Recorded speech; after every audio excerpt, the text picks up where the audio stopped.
নমস্কার বন্ধুরা, welcome to আরকে sports.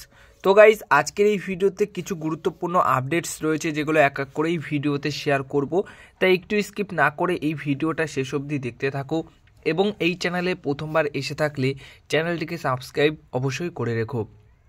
তো প্রথম যে খবরটা শেয়ার করব সেটা হচ্ছে গতকাল প্রবীর দাস কেরালা থেকে মুম্বাই সিটি এফসি দলে যোগ দেওয়ার পর মুম্বাইয়ের হয়ে প্রথম ম্যাচ খেলেছে। কিছুটা সময় খেলেছিলেন যুবভারতী ক্রীড়াঙ্গনে।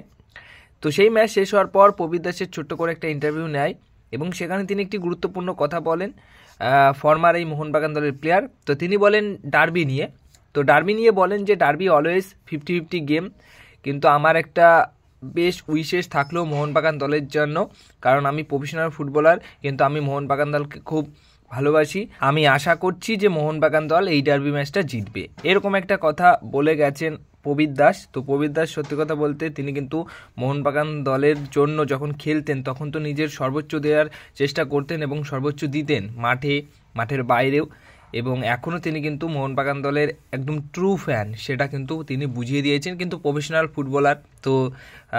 ফুটবলার হিসেবে তিনি যে কোনো দলেই খেলতে পারেন, তো তার কথা কিন্তু আমরা সব এগ্রি। তো এবার যে আপডেটটা শেয়ার করব সেটা কিন্তু একটা বিশাল বড় আপডেট, যেটা শোনা যাচ্ছে ভয়েস অফ ইন্ডিয়া থেকে খবরটা তারা শেয়ার করেছে এবং সংবাদ প্রতিদিন যে আর্টিকেল তারা পেশ করে, খবরের কাগজটা রয়েছে, তো সেই সংবাদ প্রতিদিন রিপোর্ট অনুযায়ী জানা যাচ্ছে ওড়িশা এফসি দল আগামী মরশুমে ওড়িশা রাজ্য থেকে সরে যেতে পারে। ওড়িশা দল কেন সরে যেতে পারে তার একটাই কারণ রয়েছে, যে সরকারি সহায়তা যেটা পেত সেইটার কারণে সেই সরকারি সাহায্য হয়তো পাবে না, আর তার জন্যই কিন্তু ওড়িশা এফসি দল সরে যেতে পারে অন্য জায়গায়, বা ওড়িশা থেকে সরে যাচ্ছে, এটুকু জানা যাচ্ছে।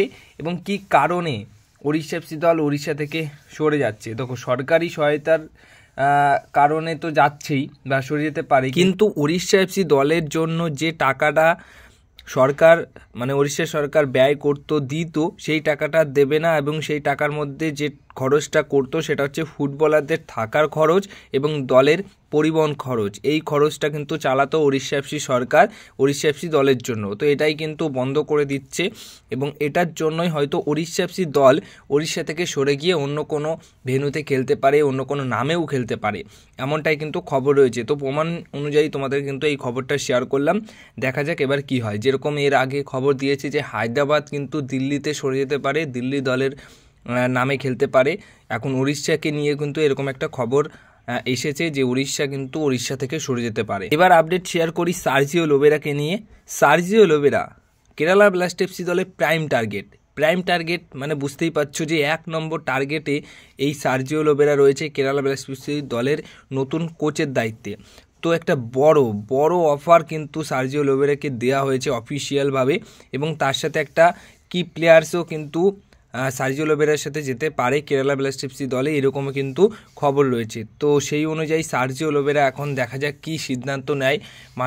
কেরালা ব্লাস্ট এফসি দল থেকে যে অফারটা পেয়েছে সেটা কিন্তু ওড়িশা এফসি দলের যে অফার তার থেকে অনেকটা বেটার অফার।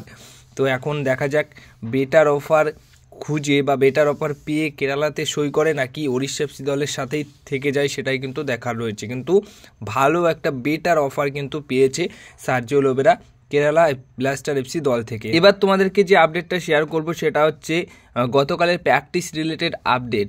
যে 3জন প্লেয়ারকে নিয়ে আমাদের একটা চিন্তা ছিল যে তারা আদৌ খেলতে পারবে কি পারবে না, তো ডিমিত্রি পেট্রাটাস, আশিক কুনিয়ান এবং গ্রেগ স্টুয়ার্ট। তো প্রথমেই বলে দিই যে আশিক কুনিয়ান কিন্তু গতকালের প্র্যাকটিসে অনুশীলন করেনি, বল পায়ে অনুশীলন একদমই করেনি, সাইড লাইনে ছিলেন।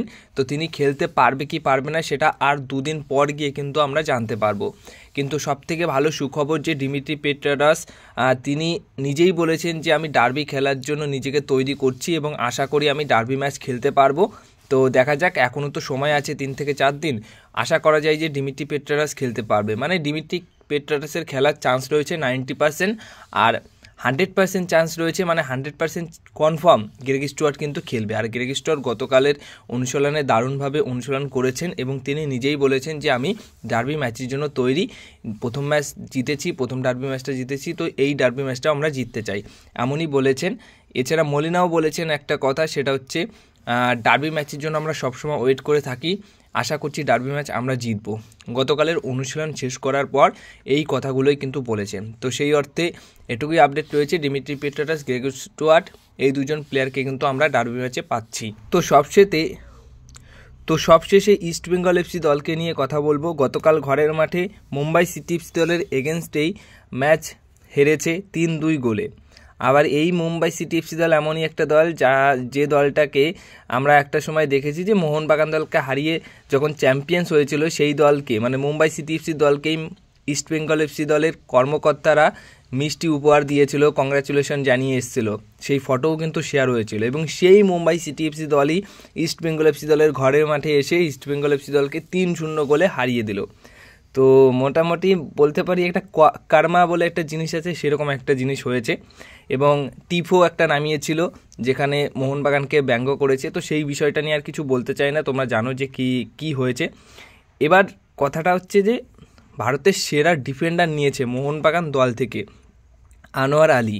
সেই আনোয়ার আলী মানে শুয়ে শুয়ে গোল হলো, তার ডিফেন্স করতে গেল, ডিফেন্স তো করতেই পারলো না এই বলটা, এবং একদম শুয়ে শুয়ে দেখলো যে মুম্বাই সিটি এফসি দলের স্ট্রাইকার গোল করে চলে গেল। এবং শুধু গোলই করলো না, শেষ মুহূর্তে যে টাইমে গোল করেছে একদম ম্যাচ উইনিং গোল ছিল তার। মানে কত বড় একটা ধাক্কা খেয়েছে ইস্টবেঙ্গলের ফ্যান্সরা, পুরো টিমটাই। তো সেরা defender sweet kid Anwar Ali, সে শুয়ে শুয়ে দেখলো যে তারা গোল খাচ্ছে এবং ডিফেন্সের অন্যতম সেরা ফুটবলার। তো এই ক্ষেত্রেও বলবো যে খারাপ কিছু করলে খারাপ তোমার আসবেই। তো সেই মতো আনোয়ার আলীকে নিয়ে একটা সময় মোহনবাগান দলের সমর্থকদের যে স্বপ্নটা ছিল যে আনোয়ার আলী রয়েছে, আগামী 5 বছর মোহনবাগান দলের ডিফেন্স নিয়ে আমাদের আর কোনো চিন্তা থাকবে না। আর মোহনবাগান ম্যানেজমেন্টের তো 5 বছর নয় 10 বছর তাকে নিয়ে একটা লম্বা প্ল্যানিং ছিল, সবটাই কিন্তু ভঙ্গ করে দিয়ে, সব কিছু ভেঙে দিয়ে ইস্টবেঙ্গল এফসি দলে সই করে। এবং সমর্থকরা তো যা কষ্ট পেয়েছে এই আনোয়ার আলীকে নিয়ে, মানে কিছু বলার নেই। তারা তো বলেছে ঠিক আছে যাক দেখব। আর এখন সবাই দেখতে পাচ্ছে, এখন অনেকে খুশি, কিন্তু ইস্টবেঙ্গল সমর্থকরা খুশি হবেন না।